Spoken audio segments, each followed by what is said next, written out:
back to Lovin Meets with Nayla Al Khaja, a top UAE Emirati film director.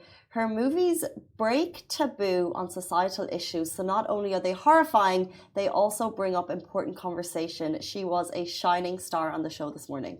And so, if you are not subscribed to the Lovin Meets podcast, don't forget to subscribe to our podcast wherever you get your podcasts from. Enjoy the show.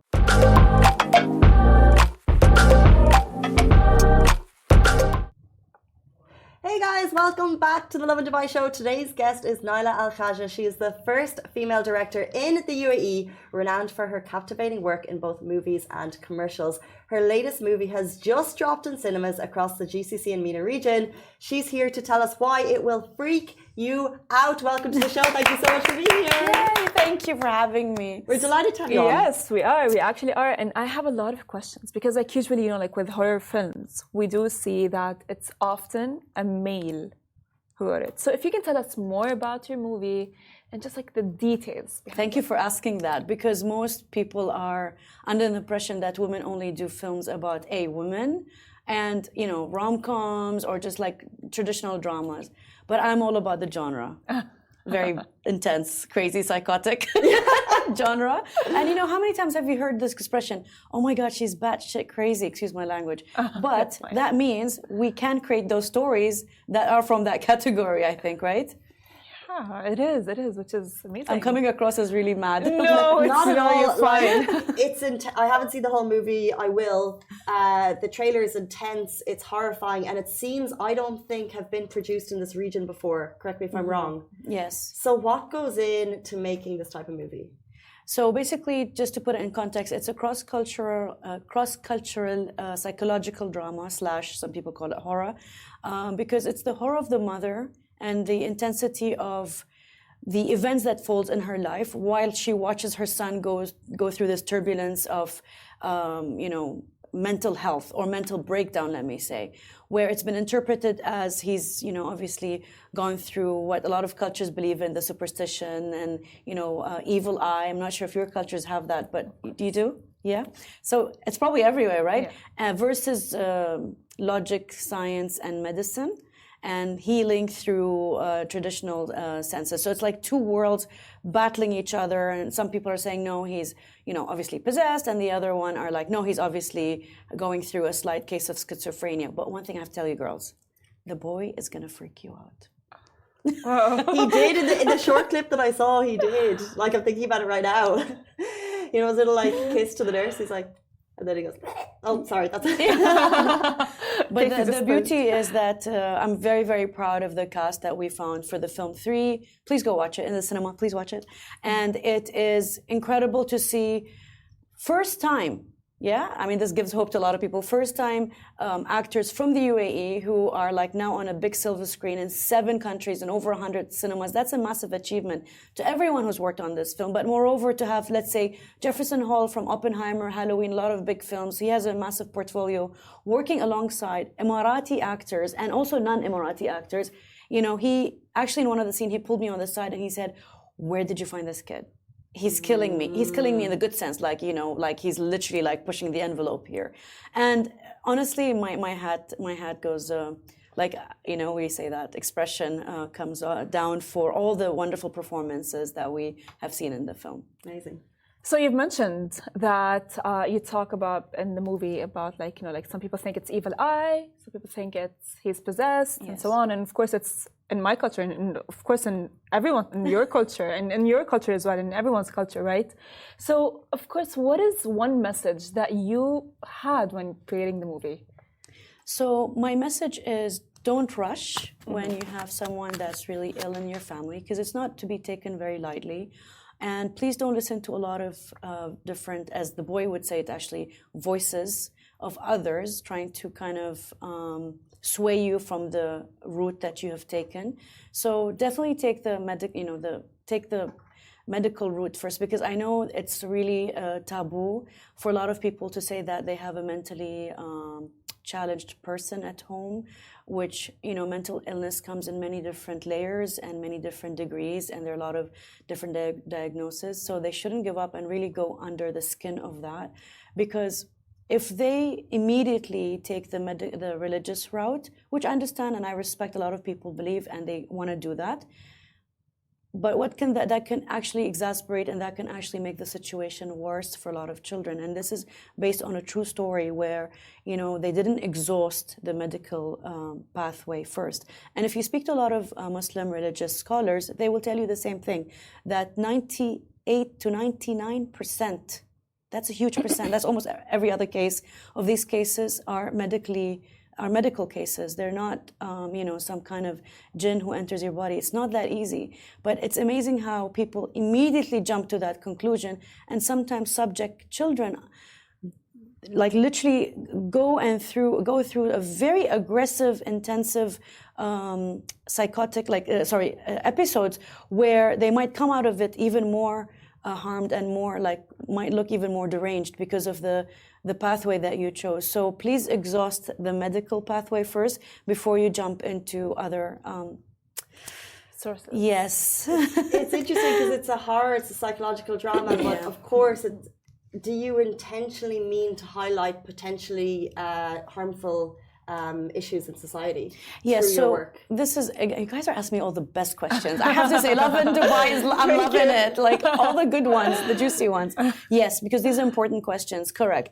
So my idea, like most of my films highlight societal issues, especially like taboo topics, but in a package of entertainment so that the masses can watch it, the masses debate them, and they all have an open ending. So when you walk out, you'll start debating, you know, was he this, was he that? And it just opens room for dialogue. So even my other films have the same kind of like, it lends the same kind of play to you. So it has these nuances and it really encourages conversations and debates, which is very healthy because usually we don't talk about these things. So when you bring out this topic, it's amazing how many people have DM'd me in private saying, oh my God, you know, my cousin's going through this or my sister's going, and I don't take this lightly because it's happened, you know, it's happened in front of me, it's happened in front of a lot of people. And we just have to accept it. The body gets sick, the mind also gets sick. And we need to find the right pathway to treat these individuals, whether they're adults or children. But of course, I package it in an entertaining way because in the end of the day, it's a movie. And I want like a mass audience to watch it, but without disrespecting the topic. So I was extremely careful on how it was handled from A to Z. So, you know, like, sorry. So, you know how like you mentioned that, you know, you do tackle some taboo topics, yes. Right? And of course, you are one of the few first women to direct a movie. And the Arab culture, technically, if you talk about taboo topics, you are, it's like, oh, you're not allowed to. It's called like either aib, which is like not allowed, or haram, which is like forbidden. And did you have like any, I would say, people that stood in your way, like, oh, don't talk about it, don't mention it, because people will think like, oh, you've gone through it or something like that, because we hear that a lot. Not to me personally, like I didn't experience that myself. But what I experienced the opposite. Like when you do put it in a movie, in a story, people tend to open up more. They feel like, oh, she spoke, then I can talk. And it becomes more a collective energy as opposed to one person outing themselves. And I think that's what really supports the idea of speaking about these topics, for sure. Yeah. Can we rewind a little bit to just learn a little bit more about you and how you entered the, let's say, male-dominated movie scene? What was that journey like for you? Well, to begin with, I want to do a little drum roll because thank you. I found out yesterday that the film has also opened its doors in Alexandria, Cairo, and it's the first female-directed film ever to be in Egypt. Amazing! And a lot of thank you so much. Yeah, and first time ever to be in Saudi, so KSA, gracing their cinemas as well. So for me, that's a massive milestone where now we are in 7 countries and hopefully very soon in Asia. So we are really trying to push this because again, I really stress this. This film is not just for Emiratis. It's for expats. It's a cross-culture, like 60% of it is in English. So people do find it easy to follow the Arabic parts because it's subtitled. And obviously having Jefferson Hall gives it that kind of international flair where it's really for everyone. It's not just for locals. I started, as you asked me before, this wasn't, you know, it's not for the faint of heart, for sure. It needs a lot of patience to be in this field. It's super extremely hard to break the glass ceiling, but I'm so glad I did start a long time ago. So for those who give up after 2 years, remember it took me 22 years. I know that people like would throw terminologies like, oh, she's pioneering, and this was like 10 years ago and 20 years ago. You know, there's never a time where I thought I've reached. There's I always think I'm just starting. So with every project, I'm just starting. And this is, for me, again, the beginning. And it's funny how many times I've said that over 2 decades. Wow. So it just gives you I wouldn't say the illusion, but it gives you the motivation to go on and go stronger each time. And I'm also super excited to say that I have 2 shorts on Netflix, which is also another big milestone. So if you do like the bizarre and the horrors, so yeah. You must be there. It's actually very exciting. Actually, it's very exciting. But let's step away from your movie. Of course, I'm sure it's 100%. I'm sure that it's filled with messages and it's amazing. But you have as well directed TV commercials. Yes. Like Nike, Mercedes.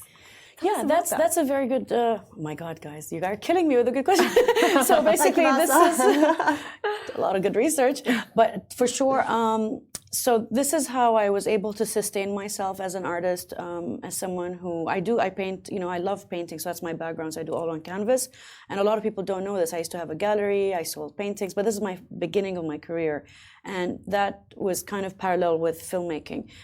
But I'm like, okay, I need to earn a living. And this was the best way to learn, to be constantly on set and to shoot commercials. So directing for those big brands, I'm so grateful for them. And I don't know if I'll ever do it again because I stopped and I'm just doing narrative work now. But that taught me the fiscal side of the business. It taught me a lot about marketing. It taught me a lot, like a holistic approach to just creating stories by having, because sometimes you can have a commercial where you're shooting only 3 days and it's the same budget of a feature film.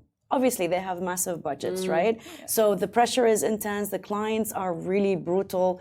I've had some really, really incredible, I have survived this set kind of T-shirts after doing them. But very good, hardcore lessons of life, which I was able to shift my work ethic into, the long format. And that's why when I do work with different, like now I have, oh yes, breaking news. I finally got signed up by a management company in the UK. Wow, yeah. That's amazing. Yeah, it's awesome. Good job. Zero Gravity, big shout out to them. Nice. So now they are like literally bringing scripts to me to consider, that I get to pitch for directing. So that's super cool.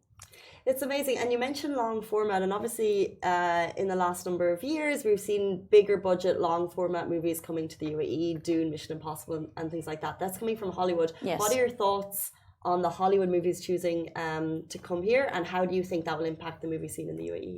So basically, ground root cinema is extremely important, and this is where we desperately lack an infrastructure. And you can tell that cinema is not a priority yet. Hopefully, it will come. Now, servicing Bollywood, Hollywood, etc., is good because it brings, it kind of gets all the crew members working. It pumps money in the economy and whatnot. But I really feel like if ground root cinema was created in a way where it becomes robust, where we are creating the content now and we are exporting that elsewhere. Literally what you're doing is you're creating ambassadors through storytelling for the UAE, and not just for locals, but expats alongside. And this is where you really see the arts and culture coming through the power of storytelling, is when we have our own cinema and celebrating our own kind of work. And this was not an easy ordeal. If it wasn't for 3 people, actually it's a pun, but the film is called 3, but those 3 people actually believed in me, the first one to believe in me in the sense that it's a woman, so yay. So big shout out to Muna Al-Gurk, who she put the first dollar in to develop the script for 3. And then Sultan Al-Darmaki also supported all of my films, from The Shadow of 3 to the next one, Bob. And then Siddharth Tucker, who had nothing to do with filmmaking. He is into the perfumery business, but is so in love with storytelling, is trying out, this is his first film with me as well, and he might make more movies. So if you're listening to this, you know someone who's extremely talented, who really needs a break into storytelling, maybe you will be the person that will give them their first break, and hence their wings will start, soaring in the sky and we'll get to see some amazing voices from the region and not just, you know, the same old cliche of Hollywood and Bollywood, which I'm not saying is bad. There's some really good stuff coming out of there. But let's be honest, we need fresh voices from the Middle East and specifically from the UAE, don't you think?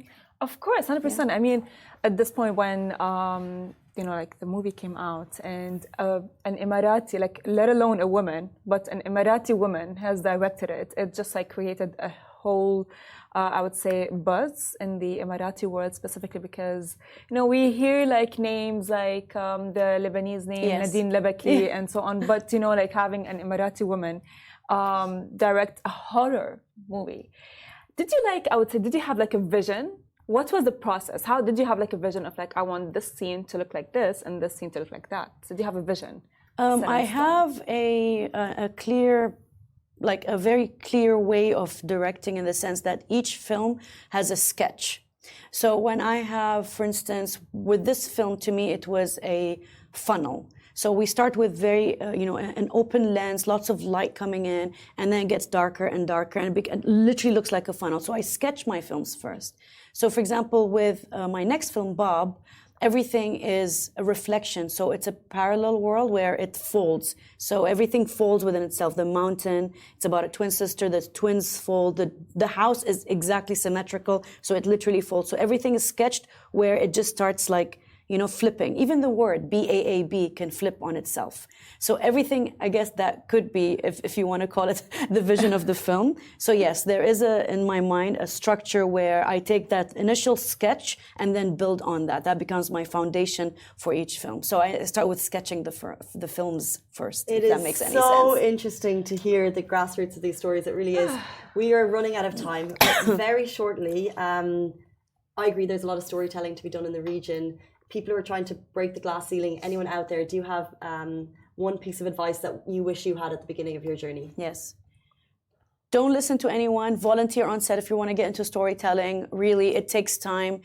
Some people got their first break in 25 years. It will test you to the end of your core. But if you're really meant for this, you will find your way. And guess what? Today we've entered the third week of the film. And it's people like you that keeps it like literally running in the cinema. So if you haven't seen 3, please go out there and support local artwork, and please be wowed by the performances of my actors. I'm just so proud of them. Amazing. I actually have goosebumps for you. 3 is now available across the GCC and MENA region, 7 countries and more to come. Thank you so much for your time. We really appreciate it. Thank you so much, Lovin Dubai, for asking the best question today. Thank you. Thank you. Thank you. And thank you, Masa and Hesham, for helping that as well. Guys.